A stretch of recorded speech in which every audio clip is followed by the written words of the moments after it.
question 41. Finance, convention de remboursement par cet Agropole Méditerranée au bénéfice de la ville de Metz des charges pour l'occupation partielle des locaux de la mairie annexe 2 par la régie du service des eaux.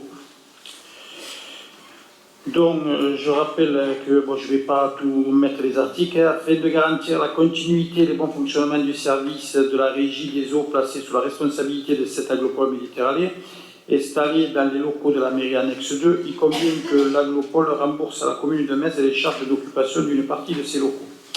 Les locaux mis à disposition sont les ateliers, une partie du rez-de-chaussée et du premier étage du bâtiment de la mairie annexe 2. Il représente une surface de 332,72 m² sur une surface totale de 1697,91 m², ce qui correspond à 13,70% de la superficie du bâtiment. Cet Agropole Méditerranée s'engage à rembourser à la commune, au prorata de la surface occupée, les charges de maintenance, de consommation des fluides et d'énergie, et enfin une part de contrat d'assurance dommages aux biens du bâtiment concerné. Dans ce cadre, une convention organisant les modalités administratives et financières du remboursement est jointe à la présente délibération. Compte tenu du transfert de la compétence eau effective au 1er janvier 2020, la commune se fera rembourser les frais de fonctionnement de la régie pour les années 2020 et 2021. Ainsi, les sommes à recouvrer sont 1356,12 € pour l'année 2020 et 1451,31 € pour l'année 2021. Une facture de remboursement sera établie une fois par an par la commune. Elle affichera les dépenses effectivement acquittées par la commune au cours de l'année N-1. Cet Agropole pourra se rapprocher du service des finances pour vérifier que les factures effectives correspondent au montant à rembourser. Les conventions sont effectives à compter du 1er janvier 2022 et s'achèvent le 31 décembre 2024. Ainsi, il est proposé au conseil municipal d'approuver les termes de la convention ci annexée, organisant les modalités de remboursement par cet Agropole au bénéfice de la ville de Metz.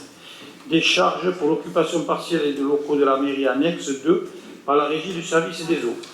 D'autoriser Monsieur le maire à signer tout document afférent à la présente délibération.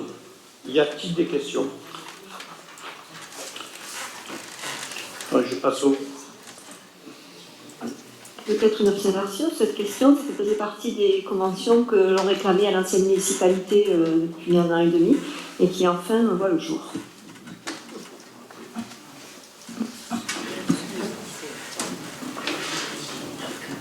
Qui est contre? Qui s'abstient? Qui est pour? Merci. Question 42. Ressources humaines. Ressources humaines, modification des tableaux des effectifs, et je laisse la parole à M. Séraphin Parent. Oui, alors, là encore, il ne s'agit pas effectivement d'un aspect vérité, mais de l'affectation donc d'un adjoint technique, création d'un poste, donc d'adjoint technique, création d'emploi. Donc on demande donc au conseil municipal d'approuver la création d'un poste d'adjoint technique.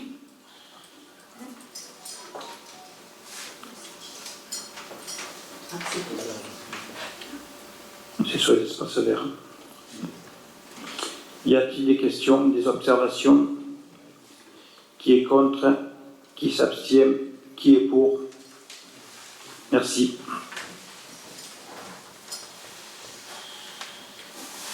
Question 43. Ressources humaines, autorisation de recrutement d'agents contractuels sur des emplois non permanents pour faire face à un besoin lié à un accroissement saisonnier d'activité année 2022. Je laisse la parole à M. Séraphin Parent. Donc là, il s'agit en fait de passer en délibération la création d'emplois saisonniers. Alors je rappelle simplement que cette délibération, qui est une délibération qui est obligatoire, est la dernière qui a été élaborée en la matière pour la création d'emplois saisonniers date de 2008. Donc le nombre, je vais passer les textes de référence. Donc il est proposé à l'Assemblée délibérante d'autoriser Monsieur le maire à procéder au recrutement d'agents contractuels pour faire face à des besoins liés à un accroissement saisonnier. Au maximum sont créés 50 emplois à temps complet dans le grade d'adjoint technique, adjoint d'animation, relevant de la catégorie hiérarchique C, et 4 emplois à temps non complet. Pardon 51, pardon. 4 emplois à temps non complet de 3 à 17h30 hebdomadaires et 1 à 24 heures hebdomadaires dans le cadre d'adjoint technique, adjoint administratif relevant de la catégorie C. Alors, compétences spécifiques attendues sur certains postes. Pour la police municipale, les agents de surveillance de la voie publique nécessitent l'agrément du procureur de la République avec assermentation par le juge du tribunal d'instance. Pour la propreté urbaine, les espaces verts, la logistique et la capitainerie, la nécessité d'obtention du permis de conduire. Pour la jeunesse, animateur, loisirs, enfants, jeunesse, nécessité de disposer du diplôme du BAFA. Et pour la jeunesse, non pas maître nageur sauveteur tel qu'il est précisé, mais brevet national de surveillance baignade. Donc, ce sont des surveillants de baignade et non pas des maîtres nageurs sauveteurs, qui est un titre autre chose. Donc, il est demandé au conseil municipal d'autoriser monsieur le maire ou son représentant à prendre toutes les mesures nécessaires à la mise en œuvre de la présente délibération et de préciser que les crédits correspondants sont inscrits au budget 2022. Y a-t-il des observations ou des questions? Alors on passe au vote. Qui est contre? Qui s'abstient? Qui est pour? Merci. Question numéro 44. Ressources humaines. Mise en place du service civique. Je laisse la parole encore une fois à M. Séraphin Parent. Donc là encore, il s'agit de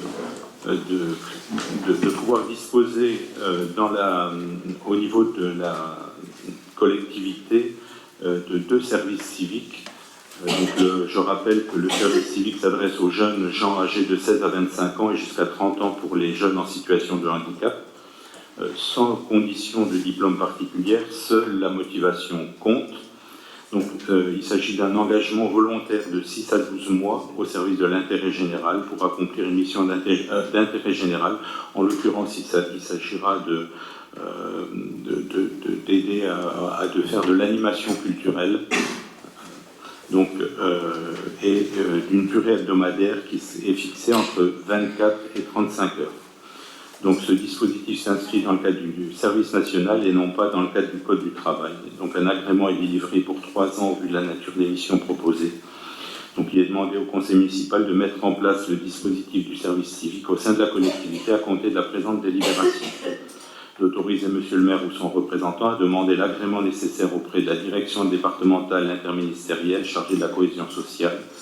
D'autoriser monsieur le maire ou son représentant à signer les contrats d'engagement de service civique avec les volontaires et les conventions de mise à disposition auprès d'éventuelles personnes morales. D'autoriser le maire à ouvrir les crédits nécessaires pour le versement d'une prestation en nature ou d'une indemnité complémentaire pour la prise en charge des frais d'alimentation et de transport. Encore en principe, le coût pour la collectivité est autour de 100 à 200 euros.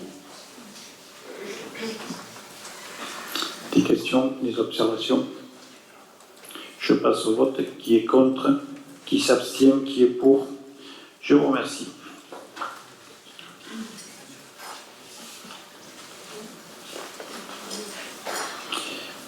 Question 45. Urbanisme, projet urbain partenarial, parcelle cadastrée, section CP numéro 75. Je laisse la parole à Jean-Christophe Dalbigo. Oui, donc il s'agit d'une modification par rapport à la pratique antérieure, puisque les PUP étaient passés directement au niveau des décisions par le maire. Là, on a décidé de le sortir des délégations du maire et de le passer à un conseil municipal. Ça permet un débat. Donc sur ce projet, en gros, c'est le projet qui est situé rue Maurice-Lorez, rue des Piliers. Donc, il est prévu 20 logements, donc c'est un projet très ancien. Qui a déjà fait l'objet de plusieurs refus et de plusieurs dossiers.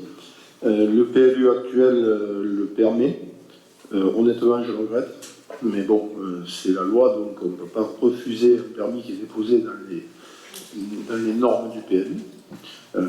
Mais pour ma part, c'est probablement le dernier dossier à 20 logements avec 0 logements sociaux.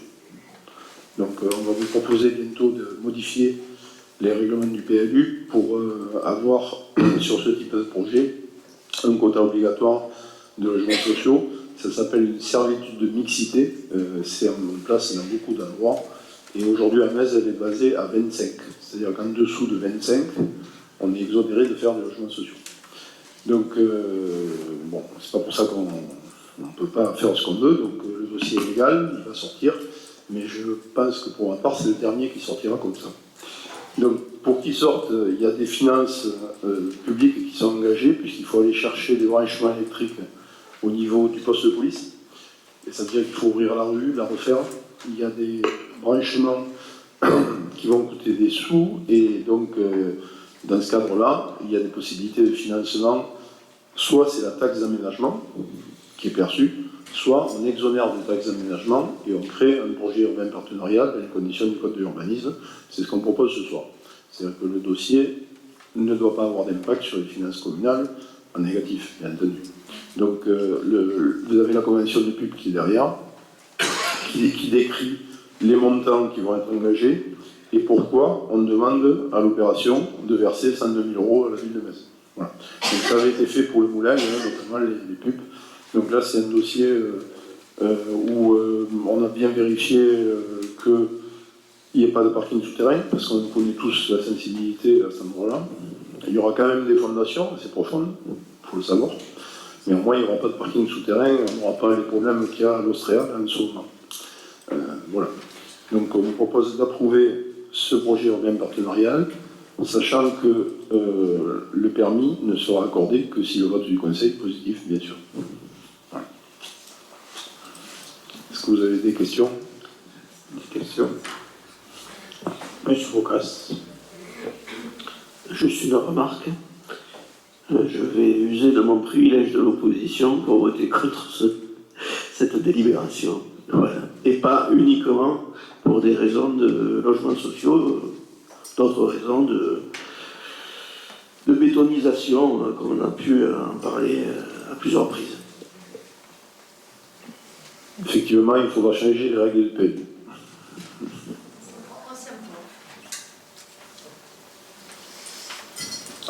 Y a-t-il d'autres questions? Alors, je ne vous cache pas que moi aussi, c'est un dossier sur lequel, parce que ça avait été refusé, ce que je sais que c'est qu'au départ, ce projet, il y avait des parkings souterrains, ce qui était une aberration, parce que les gens qui connaissent cette rue savent qu'il y a un puits juste à l'angle de la rue des Piliers, puisque c'est l'ancienne maison de la famille Merle. Et c'est vrai que quand on voit qu'on est obligé de faire 20 logements et qu'on va encore une fois creuser l'écart des logements sociaux, on n'est pas prêt d'arrêter de payer la taxe, la pénalité que l'on paye par rapport aux logements sociaux. Voilà, sachez qu'il y a de nombreuses villes qui ont tombé les taux maintenant. Au bout de 5 logements, vous êtes obligé de faire des logements sociaux. En fait, malheureusement, on est à 25 et on se retrouve avec beaucoup d'opérations avec des opérations sans logements sociaux, ce qui fait que ça creuse toujours l'écart. Voilà. Alors, s'il n'y a pas d'autres questions, je vais passer au vote.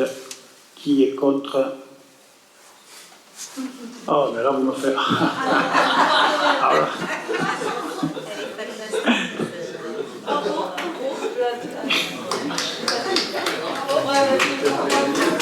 Et qui est pour?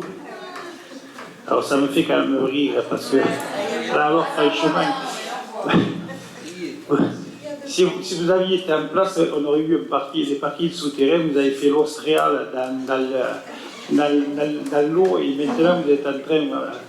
Il y a des choses quand même qui font rire, hein. C'est un peu comme l'histoire du TGV, ça. Ah, c'est 5 commentaires. Monsieur le maire, il y a juste les imbéciles qui ne changent pas d'avis. Non, mais bizarrement, rejoignez-nous. vous changez d'avis maintenant. C'est quand même fort, hein. Vous aviez 143 logements à l'entrée du Sesquier avec un parking souterrain et Madame C'est la Estrada pour Madame Estrada va se régaler sur les réseaux sociaux de dire qu'elle arrête elle est contre l'urbanisation. Enfin, on aura tout entendu et tout vu. Hein.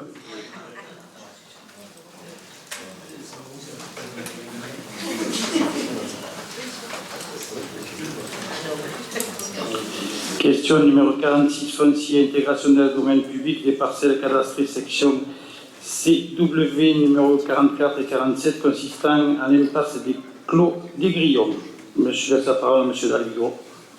Oui, alors on attaque un chapitre qui va nous prendre, à mon avis, une bonne partie de chaque conseil municipal, puisqu'on en a pour 2 ou 3 ans pour épurer la situation actuelle. Je vous montre juste cette feuille-là. Il y a 65 noms et ce sont 65 rues de Metz sur lesquelles il y a des parcelles privées qui sont aujourd'hui à régulariser. Donc, à chaque conseil, on va essayer d'en passer autant qu'on peut, de façon à avoir une situation claire où le domaine public et privé communal soit bien défini et où on n'ait pas des rues entières qui soient restées au privé. Voilà. Donc, sur la question qui vous est posée ce soir, il y en a plusieurs. La première s'intitule Impasse du Clos des Grillons. En fait, c'est pas une passe, c'est une rue qui fait une boucle.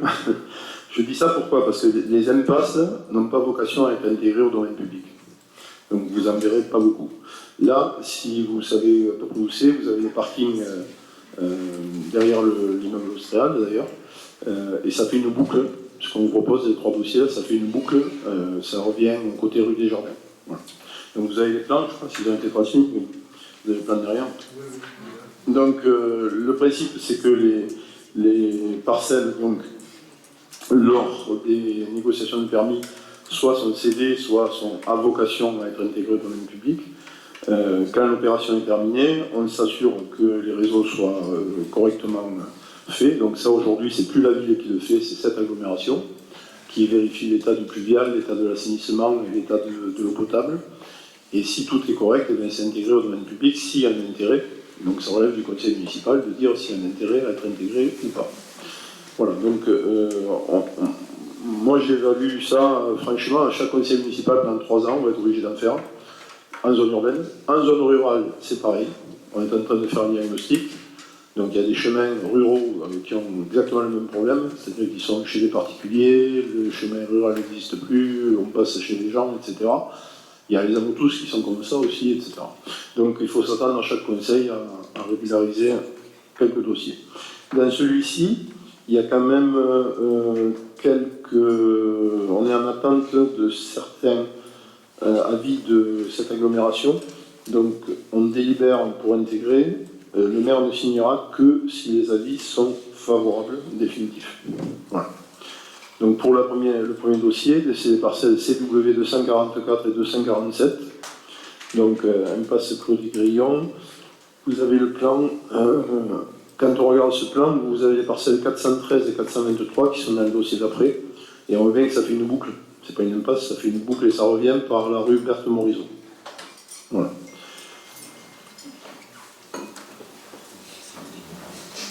Oui. Des questions, d'observation, on passe au vote. Qui est contre? D'accord, Madame Estrada ne prendra pas au vote. Qui est contre? Qui s'abstient? Qui est pour? Merci. Donc on continue avec la rue Berthe Morisot que j'évoquais et une partie du parking de l'enclos. Sur le schéma, on voit que ça fait la boucle avec Passe Grillon. Et la partie du parking de l'enclos, c'est la parcelle 415. Aujourd'hui, les gens sont garés sur les propriétés privées. Voilà. Donc, on propose d'intégrer au domaine public les parcelles CW 413, 414, 415 et 423. Bon, ça c'est à titre gratuit, hein, bien sûr. On négocie à titre gratuit.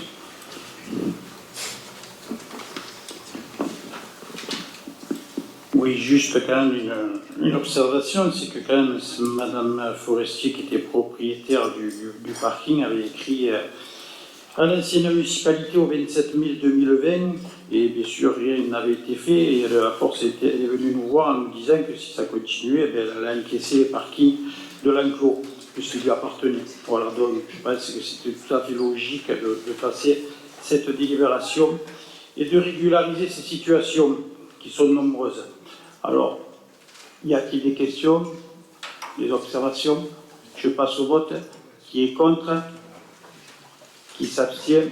Qui est pour? Merci.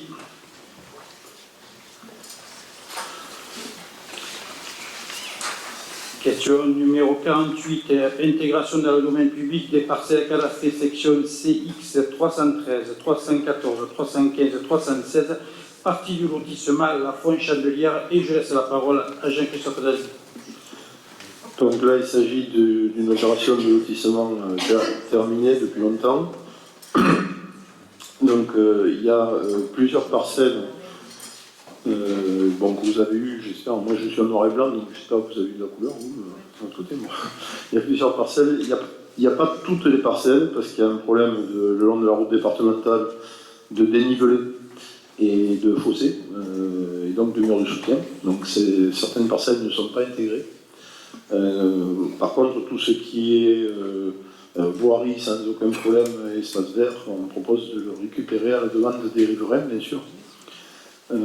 Sur ces opérations-là, dans les lotissements, on va avoir quelques soucis aussi parce qu'il y a des fois où il n'y a plus d'association syndicale. On a des cas où les lotisseurs ont disparu, etc. Donc là, on commence, il y en aura d'autres à faire, mais on commence par les gens identifiés qui sont présents, avec qui on peut signer. Voilà. Il ne faut pas que les autres s'impatientent, ça arrivera. Parce qu'il y a beaucoup de gens qui me disent pourquoi les uns et pas les autres. Donc on va faire dans le temps, on a la liste des 65 rues à traiter, et on va les traiter les unes après les autres. Voilà. Donc là, il s'agit des parcelles CX 313, 314, 315 et 316 pour 2396 mètres carrés. Une observation, j'ai oublié de vous le dire en début, c'est que quand on va récupérer des kilomètres de voirie, le DGS sourit parce qu'il sait à quoi je fais référence, ça augmente les kilomètres de voirie qui sont un des critères d'attribution de la DGF par l'État. Donc c'est vrai que ça fait un peu d'entretien, dans la majorité des cas on l'entretient déjà, mais en plus ça fait une ressource pour la commune, puisque le linéaire de voirie, chaque année, on le mettra à jour en fonction des intégrations que l'on fait. Des questions, des observations? Il n'y en a pas, on passe au vote. Qui est contre? Qui s'abstient? Qui est pour? Je vous remercie.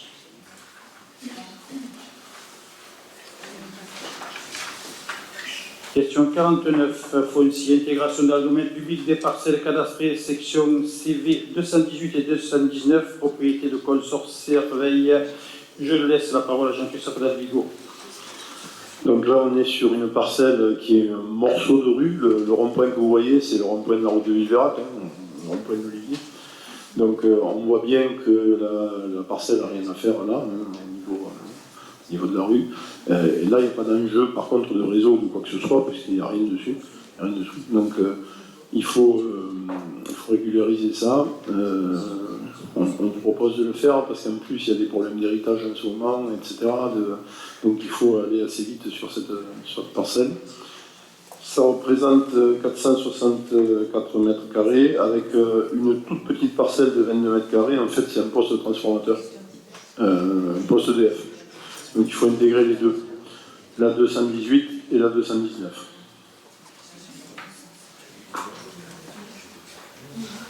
Des questions, des observations? Il n'y en a pas, on passe au vote. Qui est contre? Qui s'abstient? Qui est pour? Je vous remercie.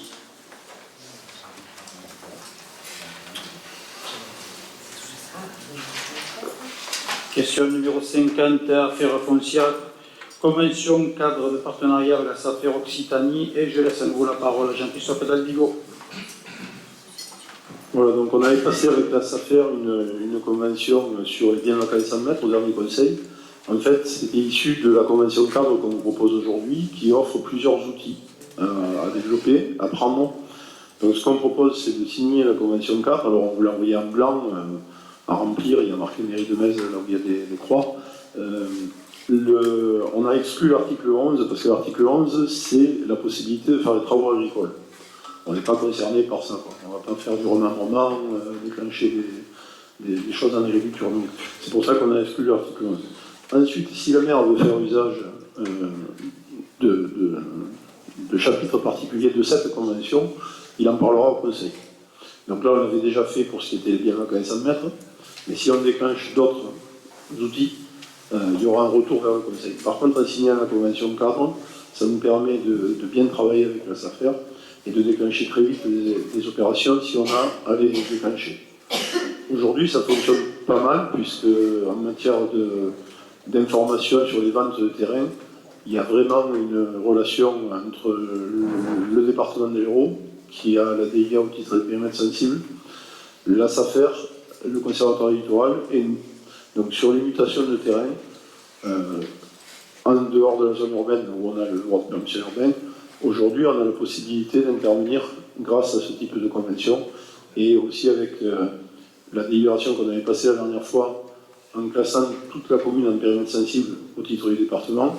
Quand le département renonce à son droit de préemption, du coup, il nous alerte pour que si nous, on veuille intervenir, on puisse le faire.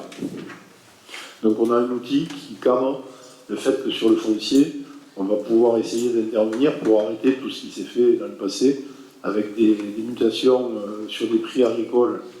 Le prix agricole, c'est entre 0,80 et 1,20€ le mètre, quand c'est un vrai agriculteur qui achète. Quand vous avez des prix de terrain agricole à 7, 8, 10 euros, c'est de la canalisation qui va arriver. Donc cette convention SAFER, on fiabilise notre relation avec eux, mais si on doit déclencher des nouvelles choses, on en reparlera au Conseil à chaque fois. Est-ce qu'il y a des questions sur la convention? On passe au vote. Qui est contre? Qui s'abstient? Qui est pour? Je vous remercie.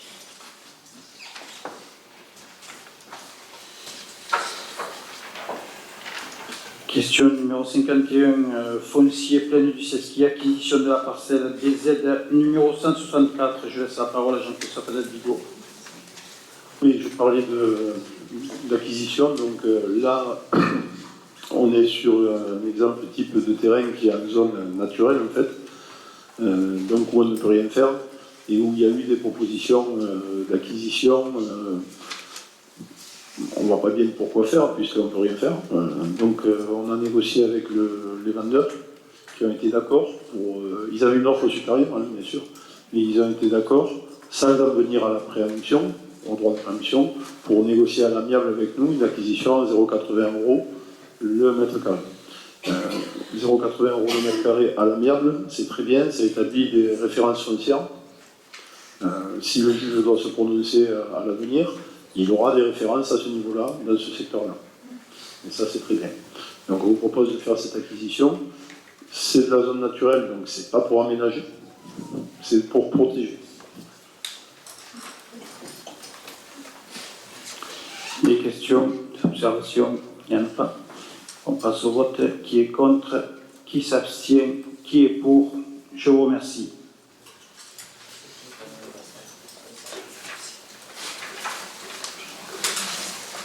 Question 52. Commande publique à entretien de photocopieurs multifonctions et imprimantes départementales et de copieurs spécifiques à très haut débit, convention de groupement de commandes. Je laisse la parole à Marcel Graine.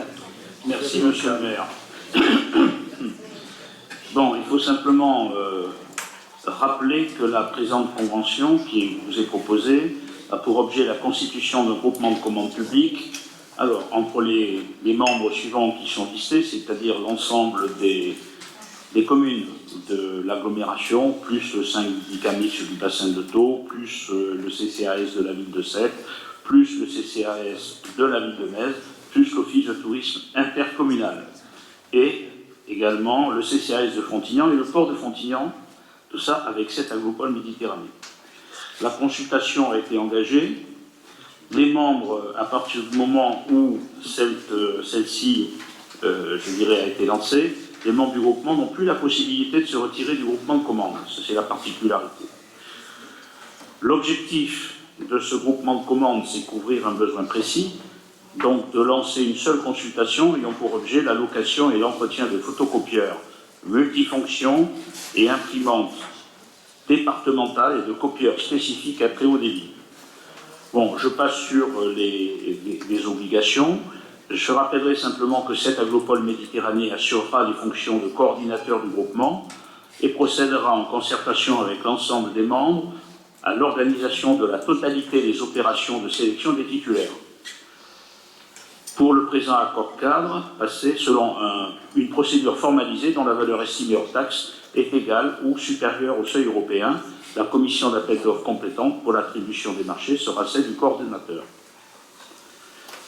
Le service achat procédera en concertation avec l'ensemble des membres à la définition des besoins, la rédaction des pièces techniques et à l'analyse technique des offres. Et cette Aglopole Méditerranée signera bien entendu et notifiera. Alors, pour la durée nécessaire à l'exécution des prestations, il y a un tableau qui vous a été présenté qui indique le montant maximum d'engagement hors taxe pour chaque membre du groupement. S'agissant de la ville de Metz, la valeur annuelle maximum hors taxe est à 80 000 € et la valeur totale maximum hors taxe est à 320 000 €.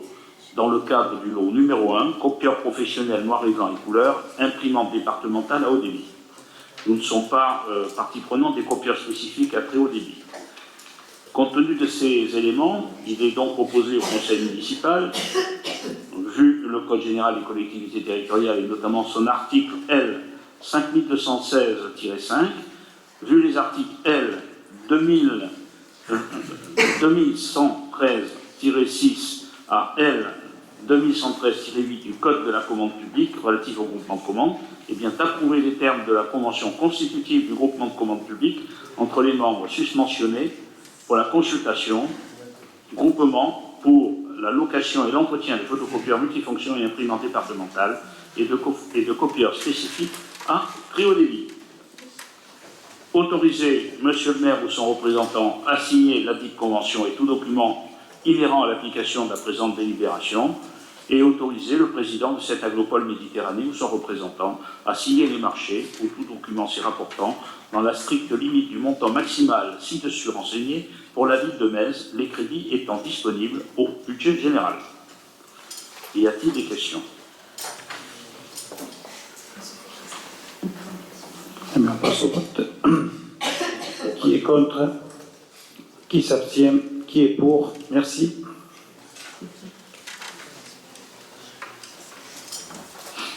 Question 53. Rénovation énergétique, travaux d'investissement en éclairage public, transfert de la compétence aéroénergie.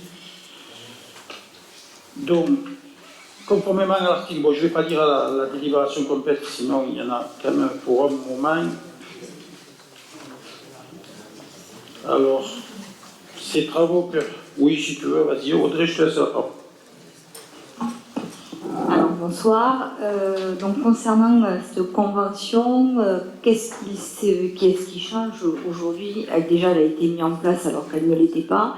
On est en pleine restructuration des conventions, notamment sur l'éclairage public. Alors, la TFSE, c'est la taxe que perçoivent les communes sur l'électricité. 25% de cette taxe va être donnée à Aéroénergie, elle va la collecter et ça va permettre de budgétiser les travaux en éclairage public sur la commune de Metz. À savoir qu'aujourd'hui, beaucoup d'éclairages sont à refaire, notamment en LED et également sur tous nos établissements, avec des premiers devis qui avoisinent les 300 000 € pour pouvoir faire les modifications des mâts déjà posés et existants, excusez-moi c'est un peu fort, sur la commune. Donc cette convention est proposée à toutes les communes du département, de plus de 2000 et de moins de 2000, puisque les moins de 2000 adhèrent à cette convention dans la même obligation que celle de plus de 2000 habitants. Voilà, donc je me tiens à votre disposition si toutefois vous avez d'autres questions ou des informations. Alors, il est proposé au conseil municipal d'approuver et de demander le transfert à Aéroénergie de la compétence investissement éclairage public et éclairage extérieur, telles que décrites à l'article 3.4.1 des statuts du syndicat, et dont les conditions administratives et financières s'y annexées ont été précisées par délibération N82-220-2021 et N100-2022 Héro Énergie à compter du 1er janvier 2023. D'autoriser M. le maire à préparer le procès-verbal de mise à disposition des biens ainsi que tous les documents relatifs à ce transfert de compétences qui sera soumis à la délibération du conseil municipal d'ici la fin de l'année. D'autoriser M. le maire à signer tous les documents afférents à cette décision. Y a-t-il des questions ou des observations? Je n'en vois aucune, donc je passe au vote. Qui est contre? Qui s'abstient? Qui est pour? Je vous remercie. Oui, Audrey Bert ne prend pas au vote. Question numéro 54. Transition énergétique, approbation et signature de l'avenant à la convention d'habilitation avec Héro Énergie, transfert de la gestion des certificats d'économie d'énergie, CEE.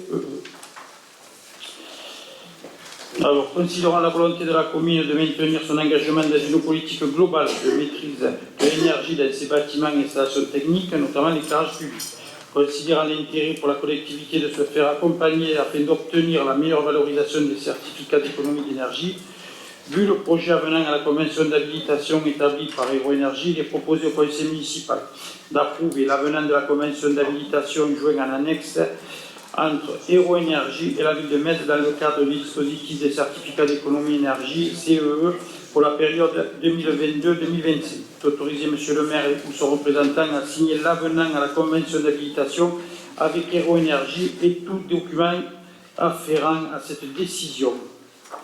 Y a-t-il des questions ou des observations? Je n'en vois pas, donc je passe au vote. Qui est contre? Qui s'abstient? Qui est pour? Je vous remercie.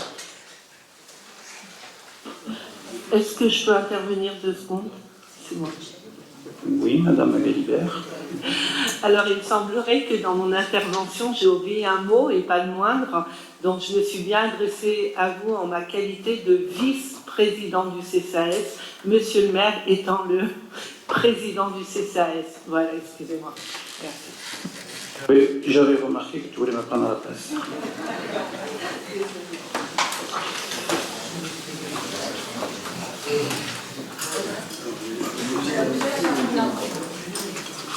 Alors, je vais passer aux questions diverses. Il y en a 2.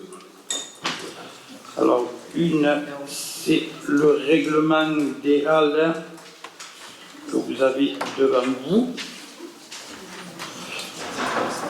qui a été discuté avec les commerçants des halles.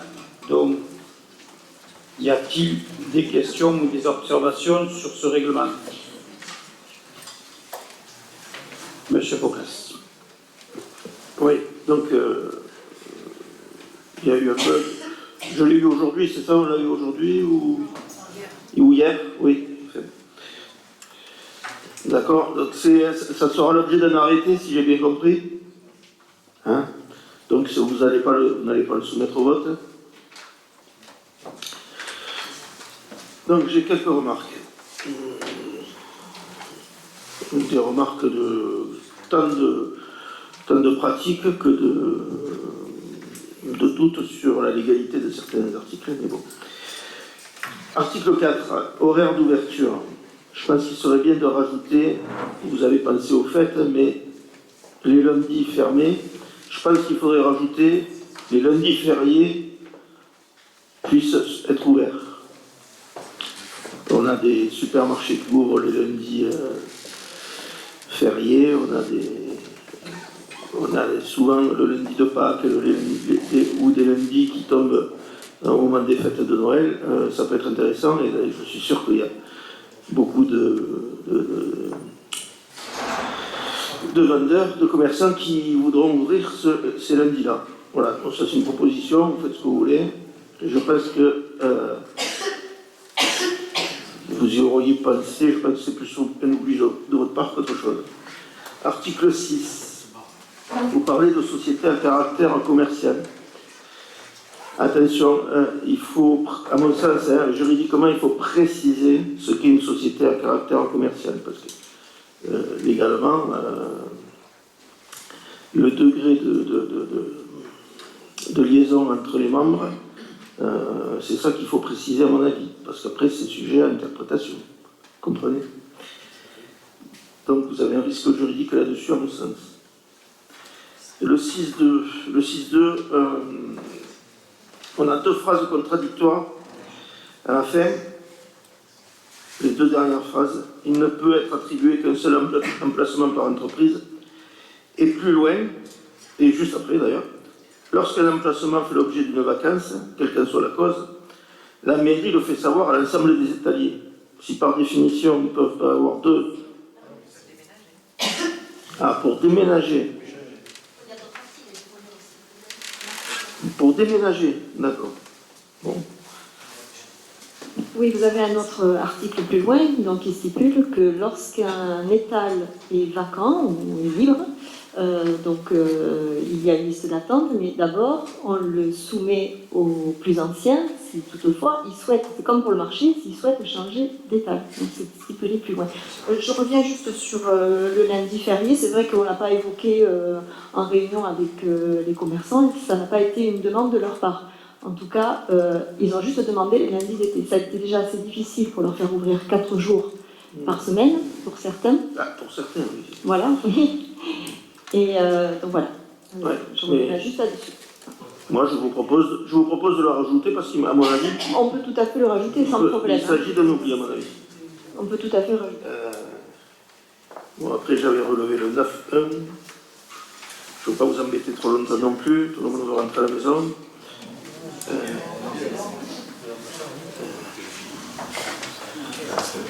Ouais. Voilà, pour des motifs d'intérêt général, la commune se réserve le droit de mettre fin à l'occupation de façon unilatérale et sans que l'occupant puisse réclamer une quelconque indemnité. Là aussi, je pense qu'il faut bien avoir conscience des motifs d'intérêt généraux, qui serait peut-être bien de préciser. Le 9.2, c'est un de ceux qui me choque le plus. Non, le motif d'intérêt général, on n'a pas à les préciser. Écoutez, à vous de voir.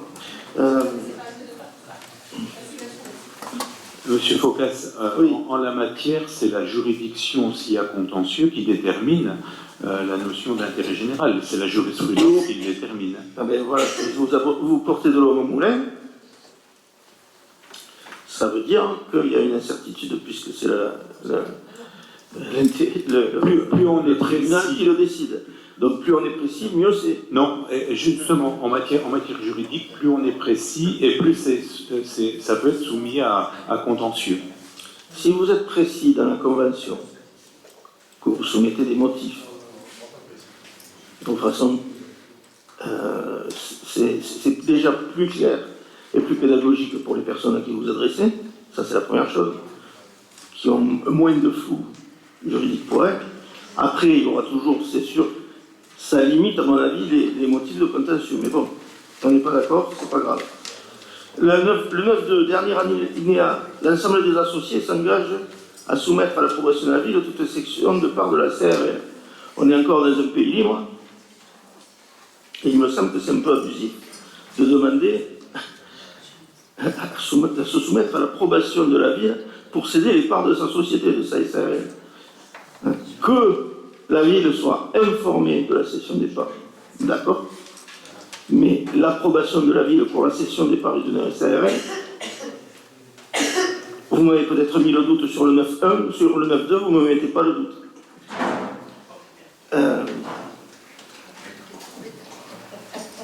Nous vérifierons donc avec les services juridiques. Ouais, regardez, ouais.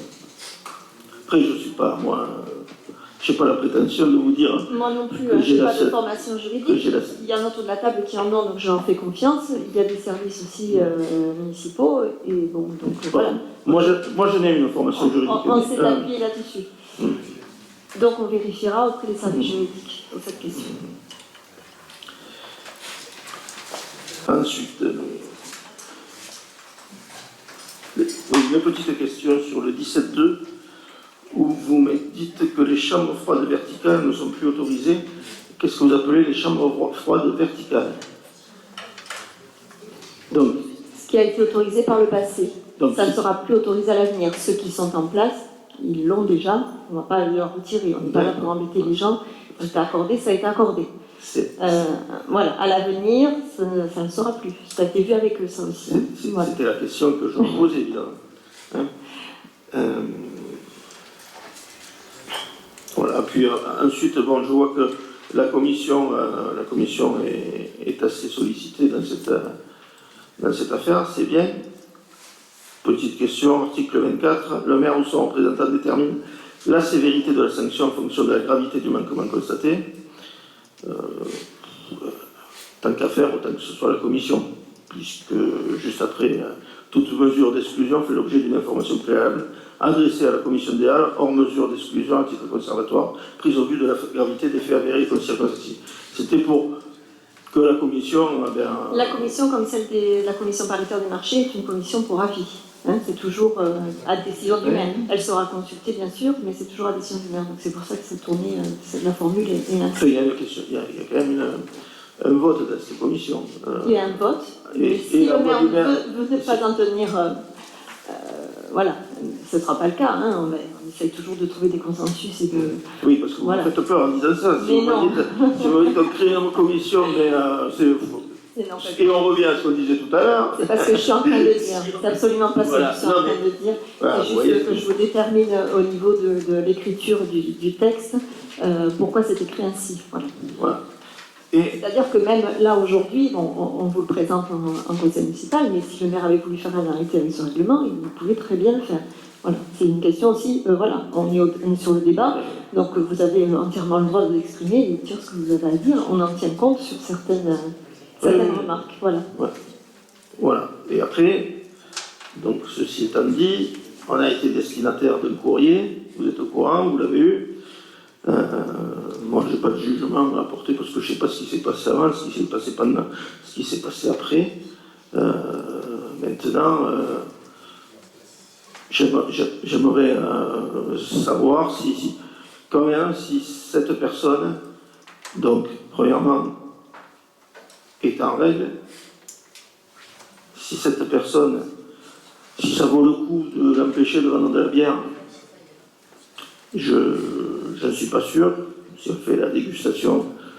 Par contre, si elle n'est pas en règle par rapport à beaucoup de choses, de lois sur la proximité des lieux de culte, sur les licences 4, sur les licences, etc., je pense que si il est en règle, il faut le laisser travailler.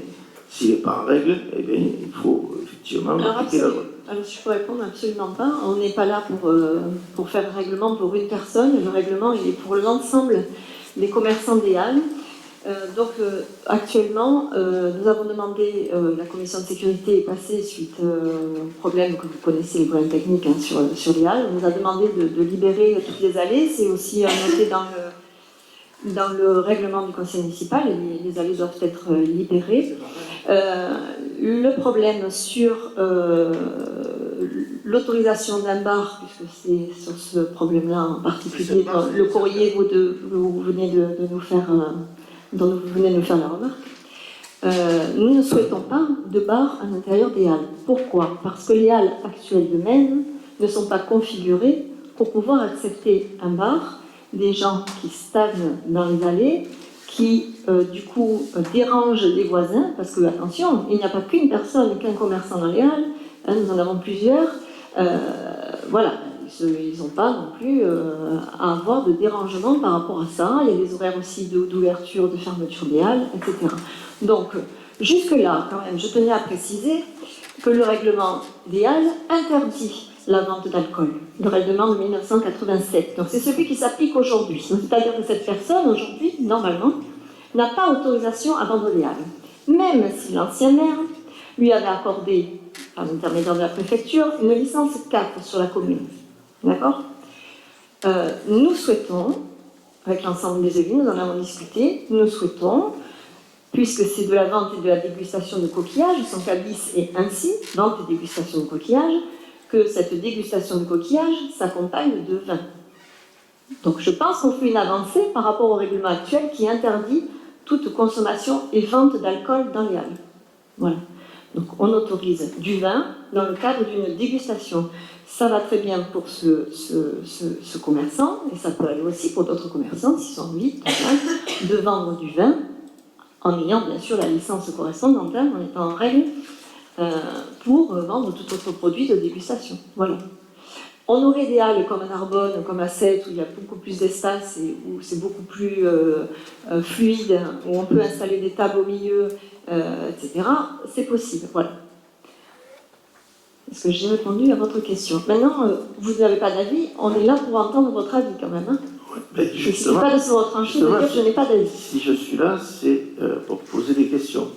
J'ai face à j'ai moi besoin un règlement, et le jour où tombe le règlement, enfin 2 jours avant, j'ai un courrier d'un commerçant, donc mon rôle, je pense, c'est d'éclaircir les choses. Vous l'avez bien fait. Les conditions, c'est vrai que dans lesquelles il s'est installé, malheureusement, on ne les a pas maîtrisées.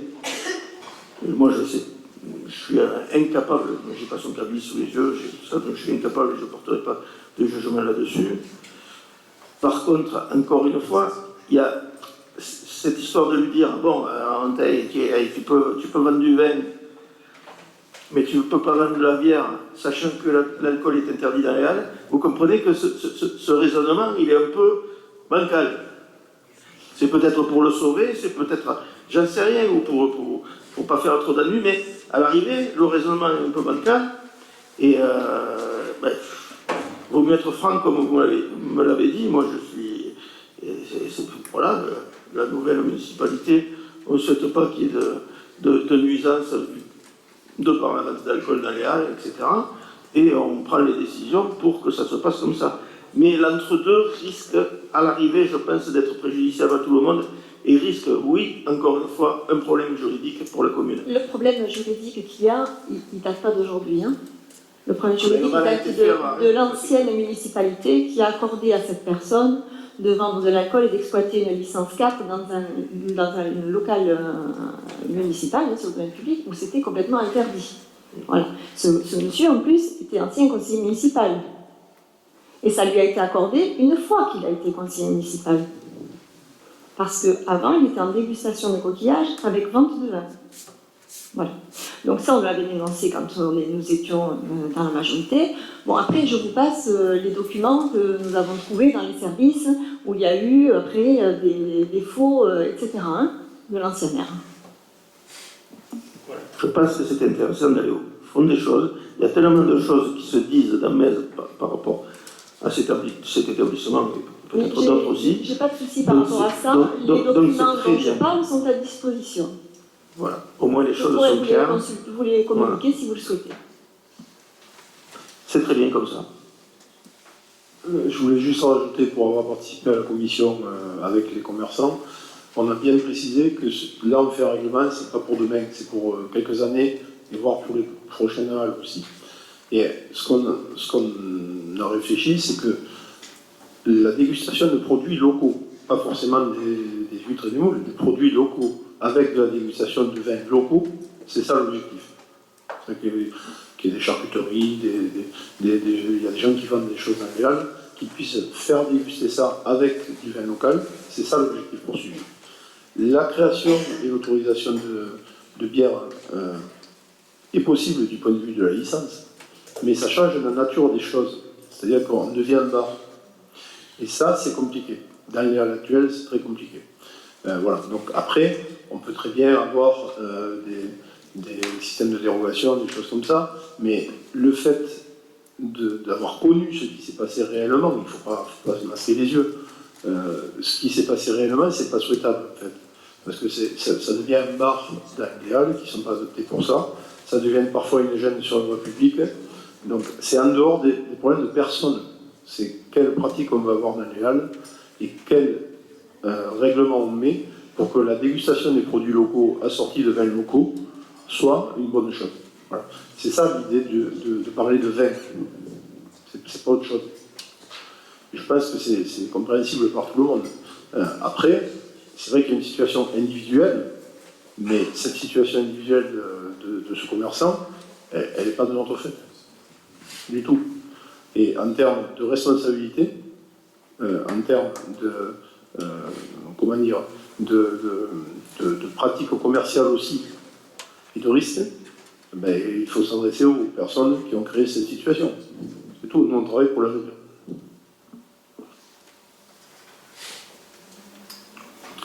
Y a-t-il d'autres questions? Vous voyez, M. Foucault, j'apprécie qu'on puisse discuter, parce que moi, vous savez, la discussion doit se faire là, elle ne doit pas se faire sur les réseaux sociaux, parce que c'est facile, là, je vois le groupe minoritaire ne dit rien. J'espère, Mme Estrada, que quand vous allez arriver sur Facebook ce soir, vous n'allez pas vous déchaîner. Parce que je pense que si on doit discuter de ce problème-là, il faut en discuter ici, parce que vous avez été aussi destinataire de cette lettre. Alors moi, je vais vous dire, j'ai reçu, avant que la commission, on va dire que Ève, Sylvain, Jean-Christophe et d'autres, ils ont reçu les commerçants, ils ont détaillé point par point, ils ont passé, bien sûr. Il y a eu des discussions, hein, ils sont revenus en arrière, ils ont échangé pas mal d'articles sur ce règlement. Moi, j'avais reçu M. Garcès. Moi, ce que j'avais dit à M. Garcès, moi, je ne suis pas contre qu'il fasse dégustation dans les halles. Même avec le vin, je trouvais tout à fait ça, je trouvais logique. Seulement, moi, ce que j'ai dit à M. Garcès, c'est qu'à un moment donné, il y a des choses qu'il faut respecter. C'est-à-dire, quand on te donne un emplacement, tu ne dois pas prendre les tables, aller te mettre devant le parvis de l'église, hein, aller te mettre devant chez le coiffeur, rester ouvert jusqu'à 6 h du soir, comme c'est déjà arrivé, ou à 4 h de l'après-midi. Il y a des horaires, hein, parce qu'il y a des gens qui sont là, qui boivent un coup, mais qui sont dans les halles, qui sont fermés. Il y a d'autres commerçants qui sont partis et qui ont laissé toute la marchandise, je ne dis pas. Et ce que je peux vous dire, et vous pouvez le demander à certains commerçants des halles, il y a certains commerçants qui ont des gènes, hein, c'est-à-dire qu'ils ont les gens dans le stand, à côté dans leur stand, en train de boire un coup. Voilà. Donc, il y a des gènes. Alors moi, j'en ai discuté, on en a discuté avec l'équipe. Moi, dégustation de coquillage avec le vin, ça ne me gêne pas. Alors apparemment, d'après sa lettre, de ne pas mettre la bière, ça va mettre son entreprise en péril. Alors je veux dire, moi, je serais prêt à lui dire oui, la bière, sauf que ce qui va se passer, et ça on le sait, c'est que ça va se faire au bar. Et au bar, alors on est en train de dire à tous les autres commerçants de retirer leur étal pour justement laisser le passage, puisqu'on a mis, il a été mis des piliers pour renforcer la liane. On va leur dire d'enlever le matériel, et puis vous allez avoir une dizaine de gars qui vont rester là au comptoir, qui vont empêcher toute circulation. Voilà. Alors, s'il restait dehors, comme tu prends ta bière, tu vas la boire en terrasse, je veux bien l'entendre, mais le problème c'est que ça va finir, ça va être un bar. Alors qu'est-ce qu'il va falloir faire? Il va falloir prendre des sanctions, il va falloir dire, bon, mais voilà, vous ne respectez pas le règlement. C'est ce genre de choses. Voilà. Alors après, moi je vais vous dire un truc, quand on a enlevé au départ les commerçants des halles de devant, les ambulants, enfin, les gens qui venaient au marché, on les a fait enlever. Mais on savait que, puisqu'on a vu les plans, que M. Garcès devait venir se mettre à la place de ces gens-là. Et de quel droit? Quand j'ai posé les questions à M. Fricou, je lui ai fait par écrit, je lui ai demandé les demandes d'autorisation, il m'a sorti les demandes d'autorisation, sauf que maintenant on se rend compte que ces demandes d'autorisation, elles ont été faites après ma demande. C'est-à-dire que c'est des faux. Voilà.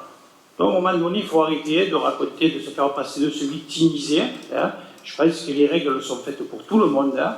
Et ce n'est pas parce que M. Garcès était élu municipal qu'il devait profiter de ce qui s'est passé. Voilà. Voilà. C'est tout ce que j'avais à dire là-dessus. Donc, on peut encore en discuter. Moi, je ne veux pas mettre son entreprise en péril. Je vais vous dire, vous avez son cabis, s'il avait une entreprise à Bruissant, il vendait des coquillages. Je ne sais même pas s'il vendait du vin là-bas. Donc voilà, donc, au moment il faut arrêter, parce qu'il lui avait été accordé une licence 4, c'était quoi? C'était pour faire une licence 4, c'est pour faire un bar dans les halles, il ne faut pas se leurrer. Alors nous, là où j'ai reproché à la préfecture, parce qu'à la préfecture, on leur avait signalé, comment peut-on accorder une licence 4 dans un établissement où il y a un règlement intérieur qui dit qu'il est interdit de consommer et de vendre de l'alcool? C'est quand même une aberration. Voilà. Donc, c'est ce qu'on est en train de faire. On est en train de faire un règlement. On l'a fait en concertation. C'est-à-dire qu'il y a ça crée des... Et moi, je ne suis pas là pour embêter M. Garcès. Moi, nous, on veut justement qu'il y ait un ordre bien établi. Maintenant, si M. Garcès, il me dit que... bon, on y avait dit aussi les jus de fruits, tout ça. C'est normal si vous venez en famille, si votre petit a envie de boire un coca, je veux dire, ça, on ne va pas l'empêcher là-dessus. Et moi, je pense qu'il faut respecter les autres commerçants qui sont à côté. Voilà, donc il faut garder. Mais on aura l'occasion encore d'en discuter. Voilà. S'il y a quelqu'un qui a des observations à faire, allez-y, faites-les maintenant. Au moins, on en discute, que les choses soient claires, on les met tout sur la table, et voilà, après... Moi, je voulais juste... Vas-y, Bernard. Il me semble peut-être que M. Garcès est capable de comprendre que si il n'est pas autorisé à boire au bar, que les gens peuvent aller boire une bière sur la terrasse qui lui est accordée. Après, ce qui est compliqué, c'est que les gens font ce qu'ils veulent, et quand tu vas leur dire qu'il ne faut pas le faire, ça devient parfois un peu houleux. Pour l'avoir fait, et pour l'avoir dit à certaines personnes qui se mettaient devant l'église, et en leur disant que ça ne se faisait pas, tout pas de table de se déplacer, j'ai abandonné, franchement. Mais après, je peux comprendre qu'au bar, ça peut créer une gêne. Effectivement, si les gens le savent, ils peuvent mettre des critères en disant que personne ne peut consommer d'alcool ou consommer le jus de fruits même au bar, parce que ça gêne. Parce que j'ai lu qu'il fallait mettre 40 et qu'effectivement, s'il y a des gens qui sont installés à la terrasse, au bar, il n'y a pas à se mettre 40 heures. Mais Bernard, le propriétaire du bar, n'importe quel bar, il est quand même responsable de sa clientèle. Je veux dire, si tu vas manger un restaurant, tu ne vas pas arriver, prendre la table et te mettre au milieu de l'autre côté de la route. Je veux dire, voilà, à un moment donné, quand tu as la gestion d'un établissement où tu vends de l'alcool, automatiquement, tu es obligé. Voilà. Moi, je le ressens comme ça. Et je comprends les gens qui vont à la messe le dimanche, qui ont les gars juste devant la porte en train de faire un bouquin. Je pense qu'il faut respecter tout le monde, parce que je suppose que l'ancien maire a eu pas mal de reproches et de lettres de gens qui allaient à l'église, qui se plaignent. Voilà. Donc je pense que c'est un respect. Et il faut que le patron de l'établissement il fasse respecter la loi dans son établissement, sinon il ne s'en sort plus. Oui, moi je voulais juste rajouter un autre aspect. Donc il y a cet aspect-là qui est à discuter, bien entendu. Et un autre aspect, c'est qu'on a des halles publiques, donc, et on attribue des emplacements. Là, on a attribué un emplacement pour coquillage, vente de coquillage et dégustation. Si on veut créer une activité nouvelle dans des halles, là, on dit c'est un bar. Bon.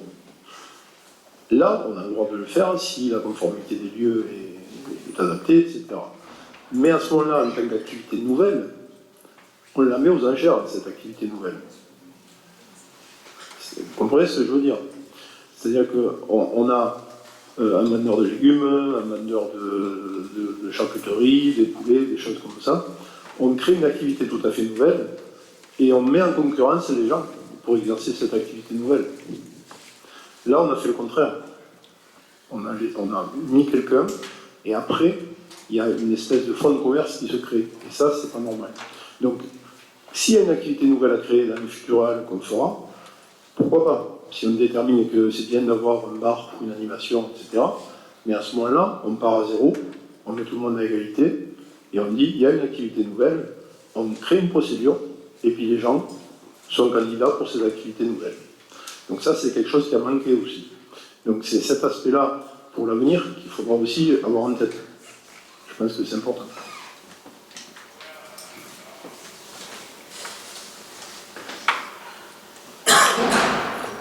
Le sujet est clos, on continue à débattre. Enfin, à échanger, il n'y a rien de faire. C'est un excellent échange. Non, mais moi, de toute façon, c'est pas. On va en rediscuter. On en a discuté avec les commerçants. La porte n'est pas. Le débat n'est pas clos. On reste ouvert à toute discussion. Et comme vous avez dit, M. Foucasse, des modifications sur le règlement, vous pouvez encore nous les faire parvenir. Il n'y a aucun problème là-dessus. Voilà. Je voulais juste... il y a aussi le règlement d'accueil collectif des mineurs de la ville de Metz. Vous l'avez aussi à disposition. Est-ce qu'il y a des questions là-dessus?